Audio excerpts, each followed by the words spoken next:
नमस्कार, मैं हूँ प्रदीप कुमार और आप देख रहे हैं अपना रोहतास। इस वक्त मैं रोहतास अकबरपुर रोहतास में हूँ और यहाँ पे राज्य सरकार के साथ निश्चय योजना अंतर्गत कुशल युवा कार्यक्रम को चलाया जा रहा है। कुशल युवा कार्यक्रम के तहत प्रमाण पत्र वितरण किया जा रहा है और बच्चों को देख सकते हैं कि प्रमाण पत्र बांटा गया है, साथ ही पाठ्य पुस्तक भी निःशुल्क बांटा जा रहा है। चलिए हम बात करते हैं जिनको अभी तक सर्टिफिकेट मिल चुका है, उन्होंने प्रशिक्षण कर लिया है, उनका क्या कहना है।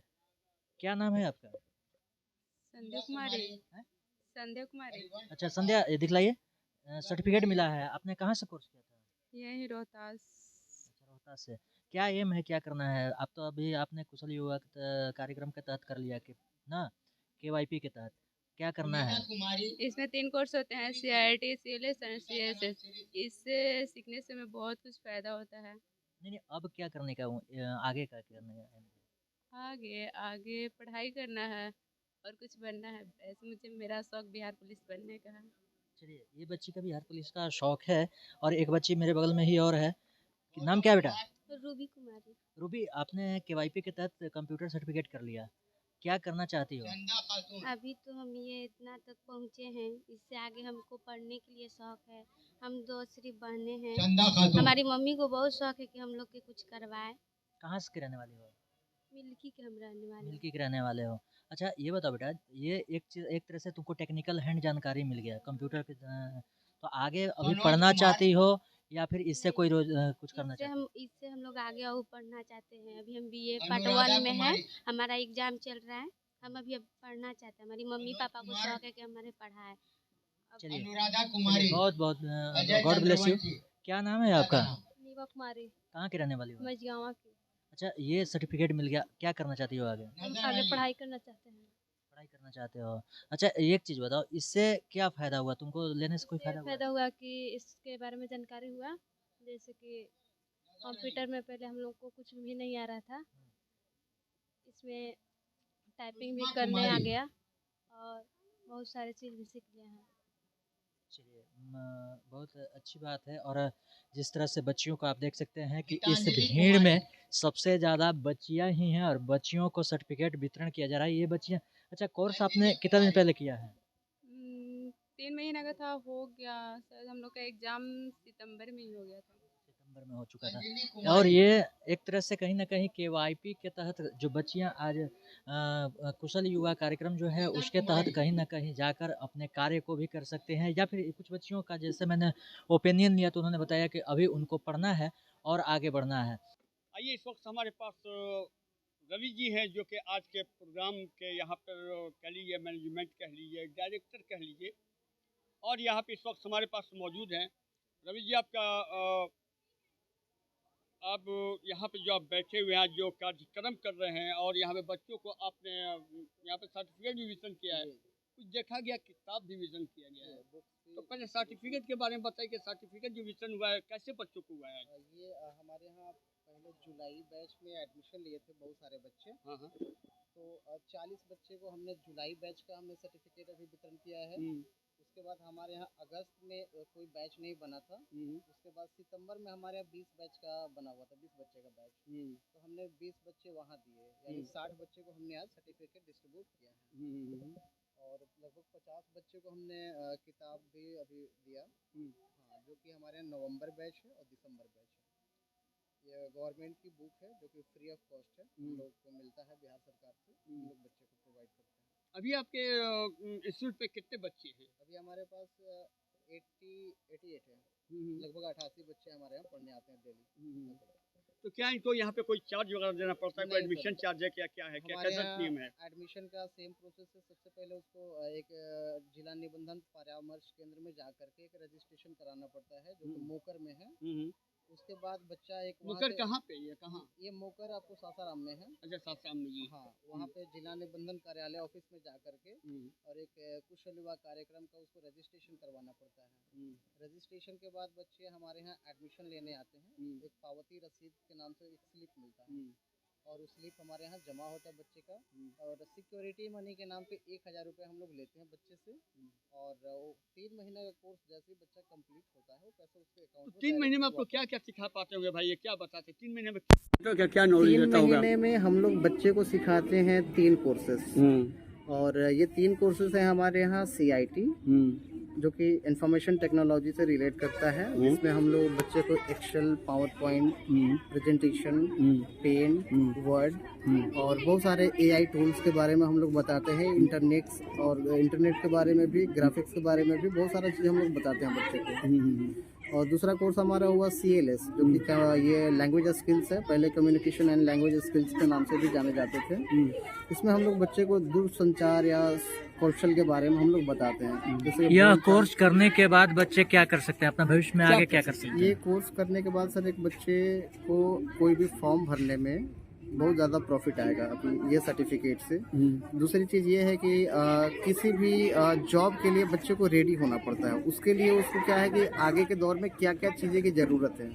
जैसे कि हमारे यहाँ बच्चे अगर आते हैं तो उसको हमने कंप्यूटर के बारे में तो सिखाया ही, प्लस में उसको अंग्रेजी बोलना, बातें करना, कुछ टॉपिक्स के बारे में समझाना, हमने उस चीज़ को उसको बताया। और तीसरी चीज़ ये है कि इंटरव्यू के लिए हमने सॉफ्ट स्किल्स की भी जानकारी उसको दी है। सॉफ्ट स्किल्स को हम लोग पढ़ाते हैं बच्चों को तैयारी करना, और ड्रेस के बारे में, जैसे कैसे बात करना है, किसके साथ कैसे रहना है, क्या बोलना है, हर चीज़ हम लोग बताते हैं उसको।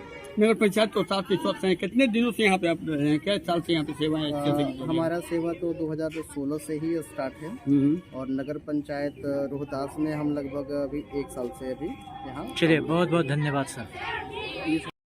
हमारे जनप्रतिनिधिगण, अभिभावकगण, पत्रकार बंधु एवं छात्र छात्राओं, आज यह दीक्षांत समारोह है। प्राय विद्यालयों पर आप लोग देखते हैं कि शिक्षार्थ आइए सेवार्थ जाइए, मैंने शिक्षा ग्रहण करने के लिए आइए और सेवा करने के लिए यहाँ से जाइए। हम लोग शिक्षा तो ग्रहण करते हैं और हमेशा हम लोग वचन निभाते हैं, वचन देते हैं कि हम सही काम करेंगे। जब तक हम में से बहुत सारे लोग जब विपक्ष में रहते हैं, कुर्सी पर नहीं रहते हैं, तो हम लोग सोचते हैं कि हम ये करेंगे, ये ऐसे सुधार करेंगे, वैसे सुधार करेंगे, और जब कुर्सी पे बैठते हैं तो हम लोग कुछ जो है उसमें रुख जो है लचीला हो जाता है और हम लोग बहुत सारी बात सोचने लग जाते हैं। और यह हमारी भीतरी भी कमजोरी है और बाहरी भी कुछ कमजोरी है, बाहरी भी कुछ दबाव है। लेकिन हम लोग अगर दृढ़ प्रतिज्ञ हो कि हम लोग सेवा करेंगे तो सेवा करेंगे। यह शिक्षा आज इन्होंने कहा, मुझे आमंत्रित किया गया है कि सर्टिफिकेट कुछ बांटना है, प्रमाण पत्र कुछ देना है। तो प्रमाण पत्र मैं देते हुए यह कहना चाहता हूँ कि आप लोग प्रमाण पत्र का दुरुपयोग नहीं करेंगे, बल्कि उसे अच्छे काम में लगाएंगे और उसको यह दिखाएंगे कि समाज और देश के लिए मैं भी कुछ हूँ। हम लोग अक्सर जो है पैसे के चकाचौंध में बह जाते हैं, और मैं एक की बात नहीं कर रहा हूँ, सबकी बातें कर रहा हूँ। बड़े बड़े लोग का मैं देखता हूँ, अखबारों में प्राय देखने को मिलता है कि ऐसे पैसे कमाया, वैसे पैसे कमाया, यह घर भर लिया, वह घर भर लिया, वह घर भर लिया, करोड़ों रुपया आ गया और उसको गिनने के लिए मशीन लगाई गई, इतना रुपया अर्जन किया, और वो रुपया अर्जन करने वाला व्यक्ति जेल में जाके सड़ जाते हैं, जेल में जाकर के उनकी जिंदगी बीत जाती है। तो हम उतना रुपया क्यों कमाएंगे, काहे को उतना रुपया कमाएंगे कि हमको हमारी जिंदगी जेल में सड़े, हम कलंकित हो। और रुपया का चकाचौंध से बहुत कम लोग ही बच पाते हैं।